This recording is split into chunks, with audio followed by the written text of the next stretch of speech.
மனைவி மேல் அதிக அன்பு வைக்க வேண்டும்.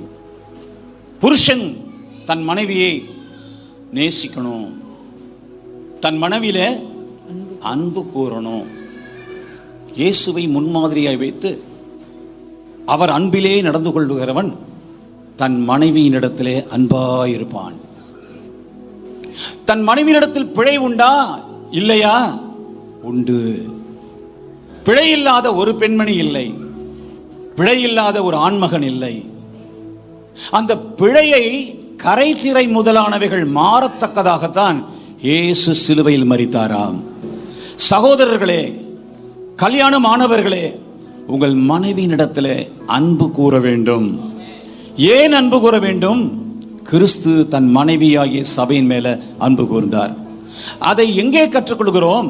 உங்களை பார்த்து ஒரு கேள்வி கேட்கிறேன். ஓரளவுக்கு நீங்கள் போதனை கேட்டவர்களாக இருக்கிறதுனால சொல்லிவிடுவீர்கள் என்று நம்புகிறேன். ஆதாமிடத்திலே போய் சாத்தான் கொடுத்த அந்த பழத்தை பறித்து கொண்டு வந்து ஏவாள் ஆதாமிடத்தில் கொடுத்தார். ஆதாம் தன் கையில் வைத்திருக்கிறார். அதை அவர் சாப்பிட்டு விட்டார். சாப்பிட்டதினாலே மரணம், வியாதி, துக்கம், துயரம், நஷ்டம், வறுமை, சகல மானிட பிரச்சனையும் அன்னைக்கு உலகத்துல வந்துச்சு. கர்த்தரும் தடுக்கல, அவரும் சாப்பிடாம இல்லை.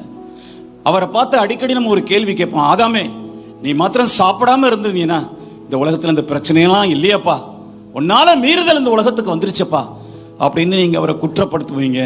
உண்மைதான்.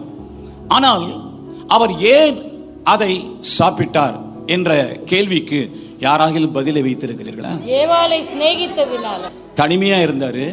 தனிமையா இருப்பது நல்லதல்ல. இப்ப யார் வந்துட்டா? நீ என் எலும்பில் எலும்பும் என் மாம்சத்தில் மாம்சம்னு நேசிக்க ஆரம்பிச்சிட்டாரு. கம்பெனியன் ஆயிட்டாரு, துணை ஆயிட்டாரு. இவ்வளவு நாள் சேர்ந்து வாழ்ந்தாச்சு. குறை உண்டா? உண்டு. பிழை உண்டா? உண்டு.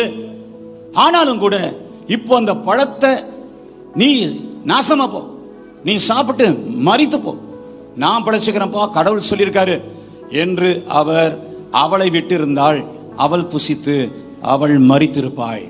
ஆண்டவர் வேறொரு மனைவியை கொடுத்திருப்பார். கர்த்தர் தந்த மனைவியை அவர் இழக்க விரும்பவில்லை. அவளுக்காகத்தான் அவர் பாவமானார். புரிந்து கொண்டவங்க கைகளை உயர்த்தி ஒரு அல்லேலூயா சொல்லுங்க. இயேசுவிடத்தில் பாவம் ஒன்றுமே இல்லை. நமக்காக அவர் பாவமானார். ஏவாளுக்காக ஆதாம் பாவியானார். நமக்காக இயேசு